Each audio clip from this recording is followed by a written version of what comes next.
বেনামাজি তোরা যারা ফজরের নামাজ পড়ো না, তোদের মতো ডাকাতের জন্য সূর্য ওঠে না।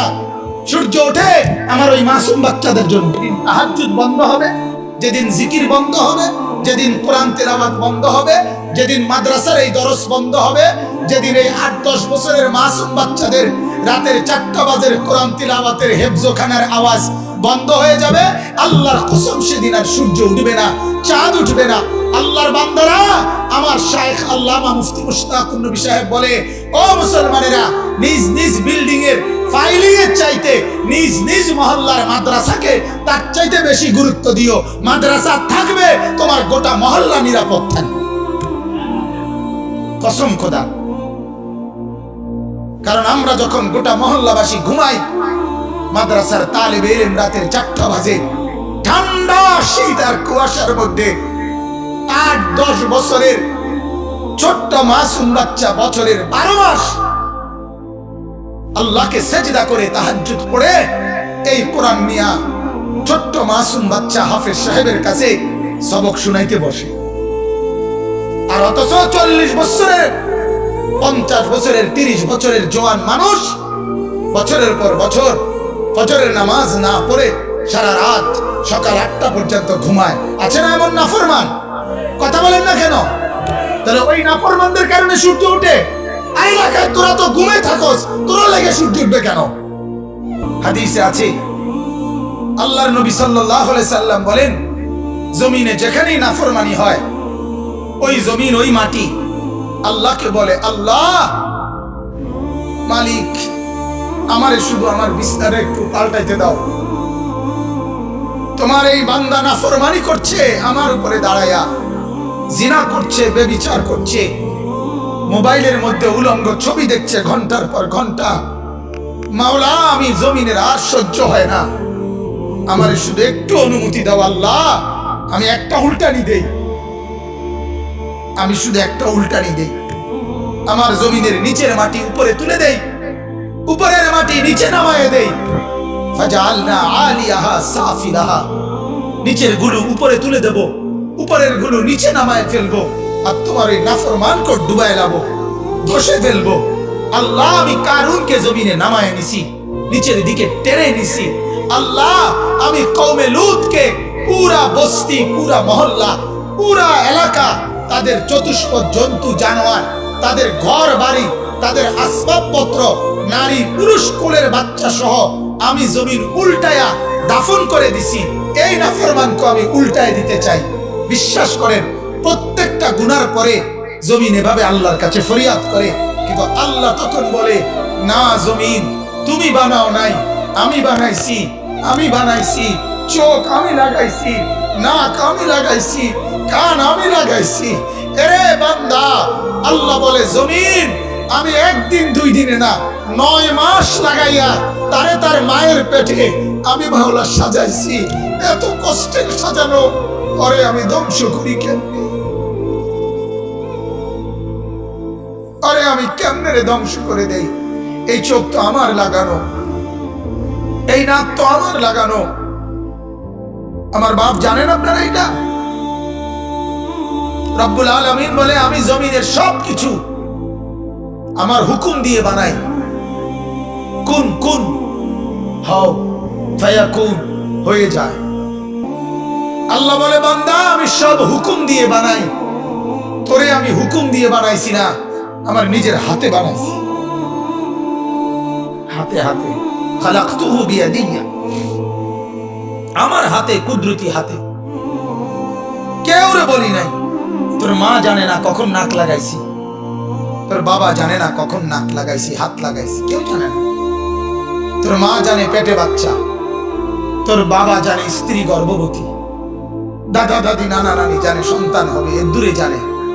আমি আল্লাহ তাআলা তিল তিল করে এক ছোট্ট নাপাক বীর্যের একটা ফোঁটার উপরে, প্রথম একটা ফোঁটা, এই এক ফোঁটার উপরে আমি তোর মতো এরকম জলজ্জন্ত একটা মানুষের ডিজাইন বানাইছি। সুবহানাল্লাহ। এই জন্য আল্লাহ বলে, জমিন, ওরে আমি বানিয়েছি, ওকে আমি সাজিয়েছি। ওয়ালাকাদ খালাকনাকুম সুম্মা সাওয়ারনাকুম। আল্লাহ বলে, বান্দা, তোমাকে আমি বানিয়েছি, সুম্মা সাওয়ারনাকুম, তোমাকে আমি সাজাইছি। এই যে নাক এখানে লাগাইছে, এতে আপনাদের কারো কোনো আপত্তি আছে? এই যে দুই কান এখানে আল্লাহ তাআলা সেটিং করছে, আপনাদের কারো কোনো আপত্তি আছে? সবাই বলেন। এই যে দুই চোখ এখানে লাগাইছে, কারো কোনো আপত্তি আছে? এখানে আপনার এখানে ঘাড়, এ ব্যাপারে কারো কোনো আপত্তি আছে?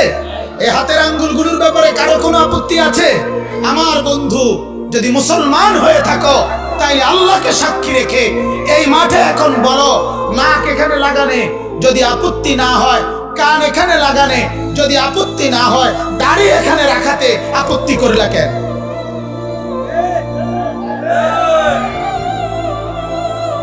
বলো না ফরমান।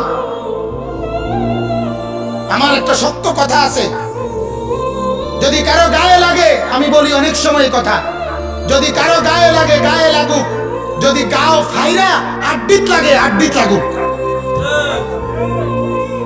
তোমার কলজার ভিতরে লাগুক, তুমি বলো। তুমি যদি ইনসান হয়ে থাকো তাহলে তুমি বলো, এই নাকের ব্যাপারে কোনো আপত্তি নাই, এই কানের ব্যাপারে কোনো আপত্তি নাই, চোখের ব্যাপারে কোনো আপত্তি নাই, হাতের ব্যাপারে কোনো আপত্তি নাই, পুরা দেহের ভিতর বাহিরের কোন অঙ্গের ব্যাপারে কোনো আপত্তি করলে না, এখানে এসে আপত্তি করলে কেন?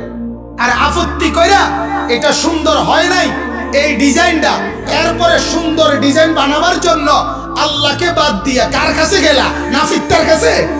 ছি ছি ছি ছি ছি। তোমার রুচি আলটা করা দরকার। কিতা রুচি? রুচি এটা ইজি করা দরকার। কথা বলেন না কেন? তুমি কার কাছে গেলা? কোন থেকে কই গেলা? কই থেকে কই নামা গেলা? মালিকের ডিজাইনের উপরে নতুন করে সেটিং দিতে গিয়া নাফিকটার কাছে গেলা? এত নিচে নেমে গেলা? জি জি জি। ওয়ালাকাদ খালাকনাকুম সুম্মা সাওয়ারনাকুম, আল্লাহ বলেন আমি বানিয়েছি, আমি সাজিয়েছি। বানিয়েছে কে? সাজিয়েছে কে? মালিকের সাজের উপরে হাত দিও না, বাপ হাত দিয়েন না। অনুরোধ অনুরোধ করলাম, বিবেক থাকলে ভাইবেন। দাড়ির হুকুম কি পরে ভাইবেন, আগে কার ডিজাইনে হাত দিছেন ওটা চাইয়েন। আর ওটা বাদ দিয়ে কার থেকে ডিজাইন লইছেন না ফিরতে কইছে এবারে দারুন সেরকম কি কি রকম আগের মতো আরে সেরকম কিতা? সেরকম শব্দের অর্থ কি? কথা বলেন আগের মতো না তো, তো সেরকম কিতা? দারুন দূরে বেটা দারুন, আগে যে ওদের লাগতো এই ওদের লাগতে আছে, দারুন লাগতেছে কিতা আবার? কথা বলেন। আল্লাহ আমাদেরকে মাফ করে দেন। কাউরে লজ্জা দেওয়া আল্লাহর কসম আমার উদ্দেশ্য না, বিবেককে শুধু জাগ্রত করা, এটা মাকসাদ। ভুল হতেই পারে, গুনাহ আমারও আছে। কথা বলেন না কেন? আল্লাহর কসম গুনাহ আমারও আছে, গুনাহ আব্দুল কাদের জিলানীরও আছে। গুনাহমুক্ত কেউ না আমরা, কিন্তু আপনার বিবেককে আমি শুধু জাগাইতে চাইলাম। আপনার বিবেককে আপনি বলিয়ে আল্লাহ বুঝার তৌফিক দান। অতএব আমার ভাই, প্রত্যেকটা নাফরমান পাপী আল্লাহ তাআলা জমিন তার বিরুদ্ধে আবদার করে, আল্লাহ দেয় না। আল্লাহ কয় না। আমরা কিতাবে পড়ছি তাফসিরে, ইউনুস আলাইহিস সালাম যখন ইউনুস নবী ওনার কওমের ব্যাপারে বেশি রাগ হয়ে গেছে, আল্লাহ এরিয়াকে বেশি বেজাইল্লা, আল্লাহ হইতো না, আমি বুঝছি এটি হইতো না, আপনি এগুলা রেখে দিয়ালাম, ধ্বংস করে দেন, তো আল্লাহই তো ফয়সালা দিবে। কিন্তু ইউনুস নবী বলছে, আরে আল্লাহ তখন বললেন, হে ইউনুস, ওই যে কুমার মানে মাটি দিয়ে পাত্র বানায়, মাটির পাতিল, তুমি ওই লোকটার কাছে একটু গিয়া, মানে ওনাকে একটা কুমারের কথা বলছে আর কি, যে তার কাছে যাও, গিয়ে তারে বলবা, ভাইয়া আপনার হাতে বানানো মাটির একটা পাতিল আপনি একটু ভেঙে ফেলেন তো। ইউনুস নবী গিয়ে বললেন, বলাতেই ওই কুমার ধমক দিয়ে উঠছে, এই মিয়া, আমার হাতের যত্ন করা মাটির পাতিল আমি বানিয়েছি, যা আমি সেটা ভাঙবো কেন? আমার বানানো।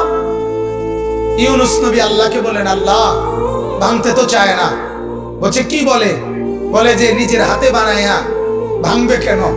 রব্বুল আলামিন বলে, ইউনুস রে আমার হাতে বানিয়ে আমি ধ্বংস করবো কেন? এদেরকেও তো আমি বানাইছি। এজন্য আল্লাহ তাআলা অপেক্ষা করে বাপ 90 বছর। মালিক বলে অসুবিধা নাই, 90 বছরের নাফরমান বান্দা রাত গভীরে একদিন তওবা করে চোখের পানি ফেলে দাও।